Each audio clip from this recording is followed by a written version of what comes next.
Hello, everybody. Hope you've had a great holiday weekend and you're ready to get back to it, because I am too. And while there wasn't a lot of news over the weekend, do have a bit to talk about. Now, we are 3 weeks away from the premiere of The Penguin on Max. And while Colin Farrell will reprise his role as Oswald Cobblepot that he started in the 2022 The Batman, don't expect Robert Pattinson to show up as the Dark Knight.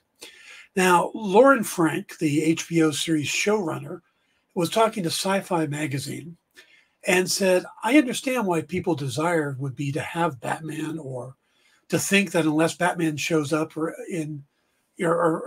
film, it doesn't have that same punch. Now, to me, I think it packs a different punch. Matt's films are through the eyes of Batman, so you're high up looking down on the city. It's a different perspective. With Oz, you're in the city streets. You're in the grit and the muck and the grime.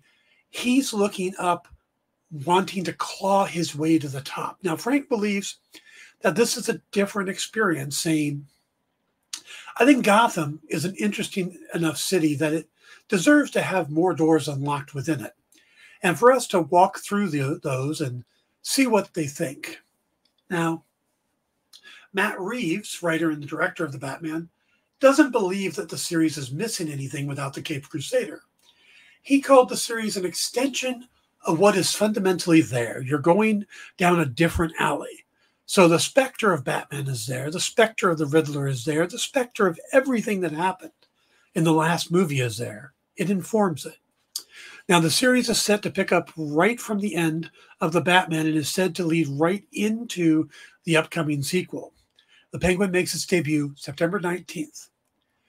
Now, moving on to, turns out even Marvel Studios concerts have an end credit scene.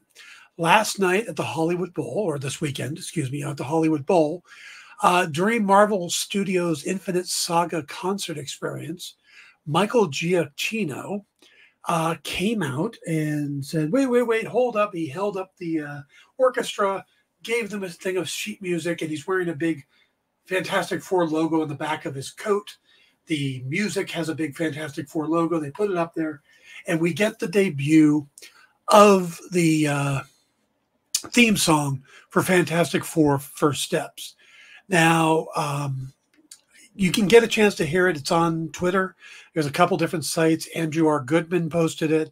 He actually says he updated to premium on X so that he could post the 4 full-minute version. The theme has a very familiar 1960s feel to it, but doesn't necessarily feel like we've heard it before.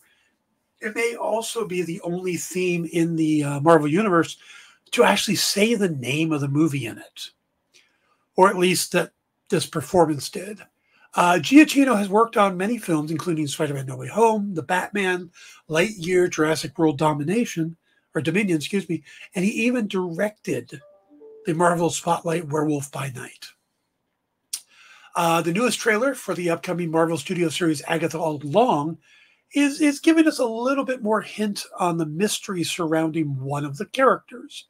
And this is the one that is played by Joe Locke. Now, people have been saying since the series even got started that Locke would be playing a teenage version of Billy Kaplan, who in the comics is a character named Wiccan, part of the Young Avengers, is in a relationship with Hulkling. He is one of 2 children of Wanda Maximoff that we met in WandaVision, and that appears in the comics too. His brother Tommy is not supposed to be in the series, but he goes on to be Speed. Now, none of this has been confirmed. Locke's character has only ever been referred to as teen. But the trailer shows there's a moment where he's talking to Agatha, Catherine Hahn, and is explaining how he's been obsessed with her since her Salem, when he discovered her Salem days. So he's researched her, all this other stuff. He's also the one that broke her out of the spell that Wanda had placed her under. But when she asks who he is, he tries to tell her his name. And we see this design cover his mouth so he can't speak it. So it's, how do I put it? It's like he thinks he said it, but Agatha couldn't hear it. And it's that same kind of W or M looking logo that they use elsewhere in the show. So it's obviously a spell that's doing this. Now, I don't think this is something they're doing just to hide the secret from viewers. I think this is going to be part of the show. And maybe, that's part of what it is. He's trying to find out who he is. Maybe that's why he wants to go down the witch's road. Maybe he does know who he is and he wants his family back to get, I don't know. It's going to be kind of interesting to see how all this works. Hell, this could be what gets the Scarlet Witch back into the MCU, puts the Vision's consciousness back into White Vision's body, and brings back Billy. Don't know. Good setup, though. And we are going to get a Vision follow-up series, supposedly. All right, switching over to someone else who's been part of Marvel, Mike Coulter. His television series Evil has not exactly had the easiest path. It was originally on CBS for a season, then it went to Paramount Plus for 3 seasons, where it's in its 4th season now, or has finished, and that's supposed to be the end. But the psychological mystery series that also stars Katja Herbers and Asif Mandvi has caught the attention of someone who knows a thing or two about telling dark stories. Horror legend Stephen King posted to his social media the simple message, "Dear Paramount Plus, more Evil, please." This got some of the cast and crew's attention. Hebers posted, "From the bottom of our evil hearts, thank you." And the show's co-creator, Robert King, said, "Such an honor." King would go on to subsequently call the series smart, thought-provoking, occasionally very scary. Plus, the chemistry between the 3 evil hunters is strong and, to quote Kamala, joyful. There is also a clip in an interview that King did with PBS where he spoke about the show. He says, "There's a show called Evil on Paramount Plus that I like. It's great. It's funny, it's witty, and very, very sharp." Now, I've watched Evil, and one of the words I would not use is funny. So it kind of shows you Stephen King's mindset on what he thinks is funny. No word of Paramount executives is listening, but would you really want to disappoint a man who scares people for a living? Really?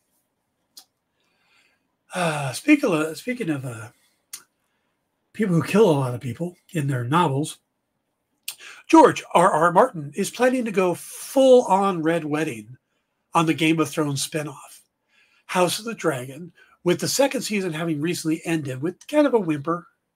The author took to his blog to talk about the adaptation. This is based on the book Fire and Blood. He says, "I do not look forward to the other post I need to write about everything that's gone wrong with House of the Dragon. But I need to do that too.